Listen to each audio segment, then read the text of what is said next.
Les styles Illustrator sur le web. Donc, dans Google, j'ai tapé Download Free Illustrator Styles, ou en français, Download Free Illustrator Style. Quitte à prononcer le mot style de manière foireuse, autant faire le reste aussi. Alors, je suis passé à la partie image parce que ça me permet de rechercher un peu mieux les choses. Et c'est vrai que tous ne sont pas téléchargeables, certains sont payants malgré tout, il faut s'inscrire parfois. Et donc j'ai repéré celui-là et je suis allé voir en faisant un contrôle-clic sur PC, commande-clic sur Mac, j'ai ouvert un nouvel onglet, je suis allé voir ici. Alors, et j'ai été voir ici le mot, d'abord aller voir jusqu'en bas s'il y a possibilité de télécharger. Non, ici j'avais Free Download. Alors ce qui est particulier, c'est que chaque site, évidemment, propose une interface différente et une manière différente de télécharger les choses. Je vais sur Free Download. Voilà. On me dit le lien de téléchargement sera prêt dans quelques secondes.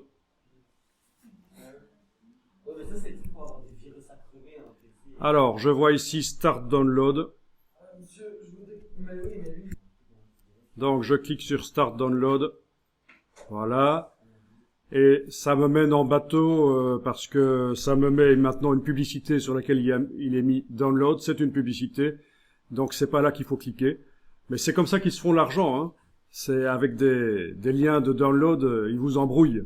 Et j'ai cliqué finalement là-dessus, ce qui m'a téléchargé le fichier. Alors, comme c'est un peu compliqué de télécharger tout ça, je vous l'ai mis sur un de mes serveurs et l'adresse pour accéder au lien de téléchargement, c'est celle-ci. D'accord ? Toute cette adresse-là, c'est pour accéder au téléchargement de ce que j'ai téléchargé, mais que j'ai remis sur un de mes serveurs. Et parce que c'est un peu compliqué à écrire dans une barre d'URL, j'ai simplifié avec un simplificateur d'adresse web. Vous devez connaître, notamment, il y a Bitly qui fait ça. Voilà. Et donc, en tapant cette adresse-ci dans un navigateur, on devrait pouvoir télécharger ce que je vais montrer là. Ça vous télécharge le zip. Quand vous double-cliquez dessus sur un Mac ou quand vous faites sur le PC un clic droit extraire, vous obtenez le dossier ici. Et dans le dossier, qu'est-ce qu'on a ? Alors, sur PC, il est possible que vous ayez un dossier qui s'appelle Mac OS X parce que j'ai généré ça au départ d'un Mac. Et ça, évidemment, vous ne touchez pas. Vous allez dans l'autre dossier et il y a le document Illustrator qui est là, que j'ouvre. Et quand je l'ouvre, il y a peut-être un message sur les profils colorimétriques, je clique sur OK. Il y a peut-être un message aussi sur les polices de caractère, oui, en effet, qui ne sont pas disponibles, c'est pas grave. Ce qui m'intéresse, c'est les styles. Et les styles, je les trouve dans la palette style graphique. Vous les voyez. Si vous allez dans la palette style graphique, les styles utilisés pour faire ces textes-là sont dans la palette style graphique. Il y a 3 textes apparemment. Voilà. Donc, les polices utilisées par le document ne sont pas installées sur votre ordinateur, c'est pas grave. Vous allez faire un test avec des polices qui sont installées sur votre ordinateur. Alors, on va peut-être créer un deuxième plan de travail. Vous allez prendre l'outil plan de travail et à côté de celui-là, vous allez en créer un deuxième comme ça, voilà. Sur ce plan de travail, vous tapez du texte, donc outil texte, on clique, vous tapez ce que vous voulez, mais un petit texte, un petit mot. Vous l'agrandissez avec la touche majuscule et l'outil de transformation manuelle, tout ça vous maîtrisez maintenant, il n'y a pas de problème.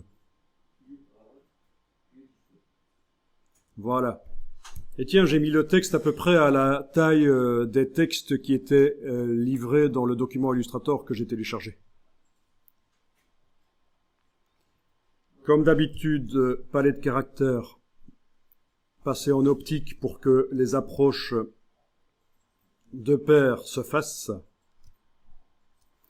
Le choix de la police de caractère si on veut. Peut-être que ça fonctionnera mieux sur du bold que sur du regular.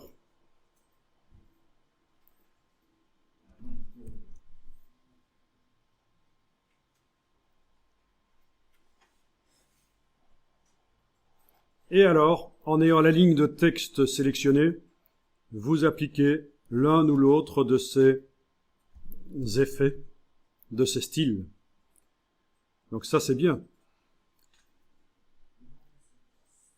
Alors, ce qui peut être intéressant aussi, c'est quand vous avez un style qui vous plaît, comme celui-là, par exemple, c'est que vous pouvez le modifier par la palette aspect. On va aller voir dans la palette aspect comment c'est fait. Parfois, on trouve des dizaines de fonds et de contours, dans la palette aspect, parce que c'est des styles qui sont parfois très complexes. Ici, on a quand même quelques contours et quelques fonds. Ah tiens, notamment le dégradé. Si je trouve que c'est pas mal, mais que le dégradé ne me plaît pas, je peux peut-être aller choisir un autre dégradé ici, dans la palette aspect, en cliquant là. Ça fait apparaître le nuancier. En allant dans le menu en bas à droite du nuancier sur dégradé. Dégradé quoi? Dégradé feuillage. Non, dégradé. Essayons dégradé pierre et brique. Voilà. Une palette s'ouvre. Je peux aller tester. Et voilà, on voit ce que ça donne. Avec d'autres dégradés. Tiens, il y a encore un contour vert. Ah oui, il y a un contour vert ici. Je vais le mettre plutôt en brun. Ça ira mieux avec le reste. Voilà. Donc vous adaptez le style, vous voyez, c'est ça l'idée. C'est ça l'idée, on adapte le style. Les contours, on pourrait aussi modifier les couleurs de contours si on voulait. Et alors, ce style, vous allez pouvoir l'intégrer à la palette des styles.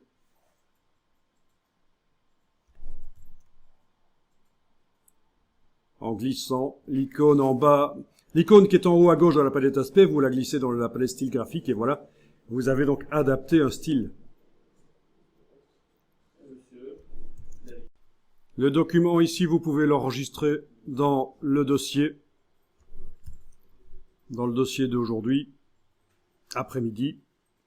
Donc j'ai appelé ça doc session I et je vais l'appeler adapter un style trouvé sur le web, -01.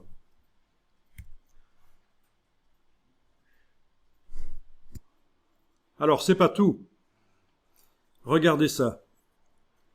Quand on prend le texte, quand je sélectionne la ligne de texte, donc avec l'outil flèche noire, et que j'active maintenant l'outil de transformation manuelle, je vais pouvoir redimensionner. Alors regardez, ne le faites pas, je vous explique l'idée. Je prends la poignée du coin, avec la touche majuscule, je redimensionne, voilà. Est-ce que vous voyez ce qui se passe? Quand on redimensionne, le style, les épaisseurs ne se redimensionnent pas. On avait déjà eu ça précédemment. Ça vous rappelle quelque chose? Ouais. Bon, là je vais le faire revenir, voilà, avec la touche... Voilà, les épaisseurs ne se redimensionnent pas. Si on veut que ça se redimensionne, il faut aller enclencher, et ça c'est super important dans Illustrator, mais vous connaissez peut-être déjà, vous allez me dire, dans les préférences de Illustrator, préférences générales, vous avez mettre à échelle les contours et les effets. Mettre à échelle les contours et les effets. Et là, quand on redimensionne, on a le texte en plus petit, mais au niveau du look, il n'a pas changé. Parce que toutes les valeurs des réglages là qui sont dans la palette aspect se mettent à jour. Voilà, si je fais commande Z pour annuler, on voit que d'origine, les contours sont à 24, 24, 26, 26. On est d'accord. Au niveau de la transformation des fonds, on a aussi des valeurs qui sont indiquées quelque part. Il y a des valeurs de transformation. Voilà, -4 ici, etc. Bon. Eh bien, donc, en ayant enclenché la mise à jour mise à échelle des contours et des effets dans les préférences générales, quand on redimensionne, ça ne détruit pas le style, c'est juste le même style en plus petit. Voilà. À la place de 24, 24, etc., 26, 26, j'ai 6,7, 6,7, 7,2. Donc, tout se met bien à jour, quoi. C'est ça l'idée. Et donc c'est super important quand vous utilisez un style qui vient du web. Sinon, il n'est utilisable qu'à la dimension des objets pour lesquels il a été prévu. Donc les objets qu'on voit là. Mais ça va pas. On veut pouvoir l'utiliser en plus petit aussi. Alors ce style redimensionné peut être mis dans la palette style graphique. Je vais pouvoir le déplacer et j'ai donc deux styles presque identiques, un pour les grands objets, un pour les petits. Je teste. Je vais faire une étoile. Alors, la petite étoile, si je lui mets le premier style téléchargé, voilà à quoi ça ressemble, et l'autre redimensionné, voilà à quoi ça ressemble. Donc, pour la petite étoile, le style redimensionné, c'est peut-être mieux. Par contre, si je fais une grande étoile, je lui appliquerai plutôt le style grand plutôt que le petit. Ça, si vous avez compris ça, c'est super important. On peut avoir le même style avec différents réglages pour l'utiliser sur différentes dimensions d'objets.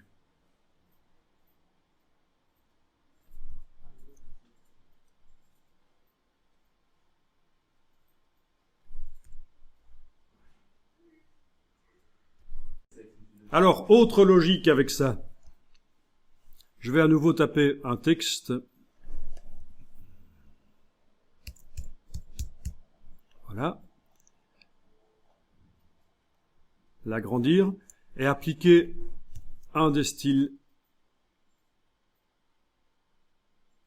Non, celui-là par exemple. Voilà.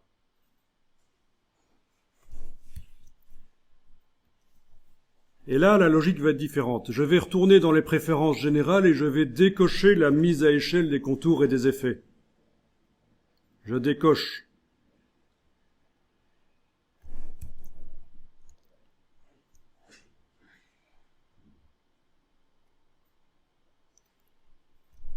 Et je vais redimensionner à différentes tailles ce texte. Je vais même le dupliquer chaque fois que je redimensionne, comme ça vous allez bien voir. Et l'idée, c'est de choisir quel est le look le plus intéressant. On est toujours dans l'adaptation d'un style qu'on a été chercher sur le web. Voilà. Je vais même pouvoir agrandir mon plan de travail et faire le texte bien plus grand à côté.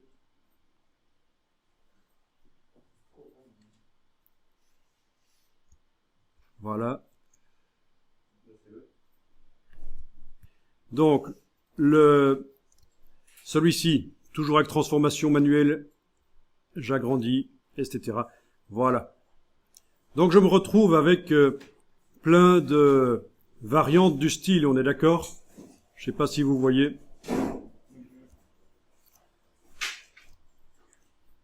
En ayant donc décoché la mise à échelle des contours et des effets, et en les ayant mis à différentes dimensions, je me retrouve avec 4 variantes ici. Quelle est celle qui me plaît le mieux?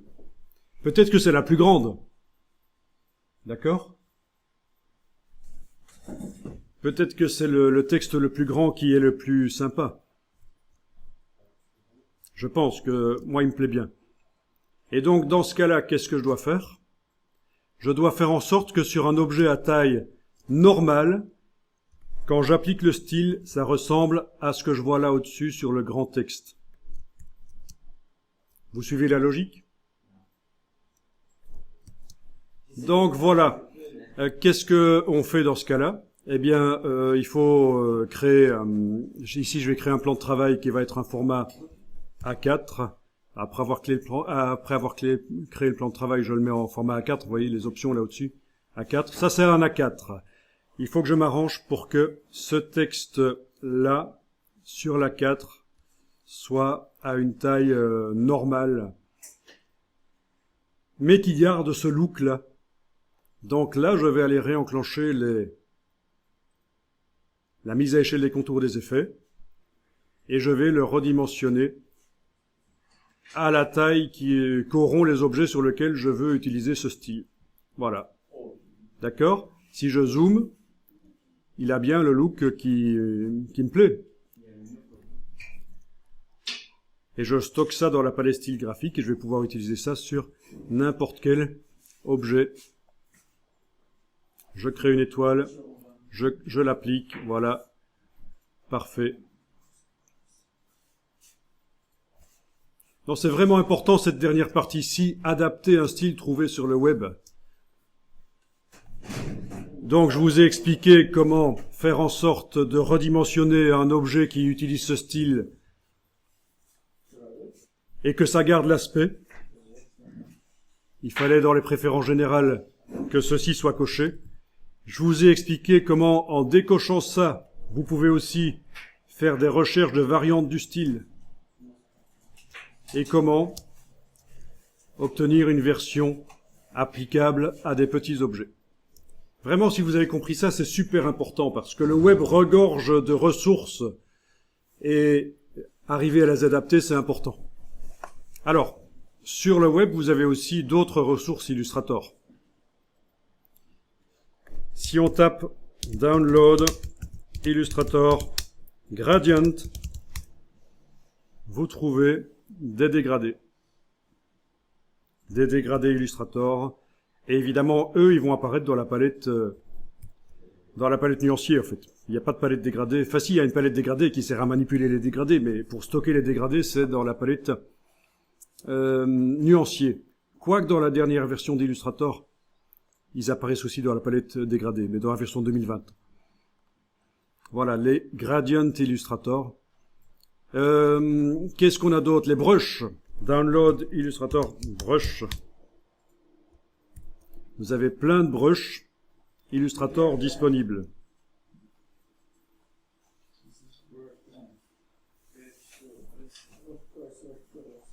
Des symboles. Voilà, des symboles qui sont utilisés notamment pour faire des maquettes de sites web. Tiens, ça c'est pour faire du steampunk, c'est marrant, on dirait. Voilà. Je l'avais jamais vu celui-là, mais voilà, les symboles. Qu'est-ce qu'il y a d'autre à télécharger pour Illustrator?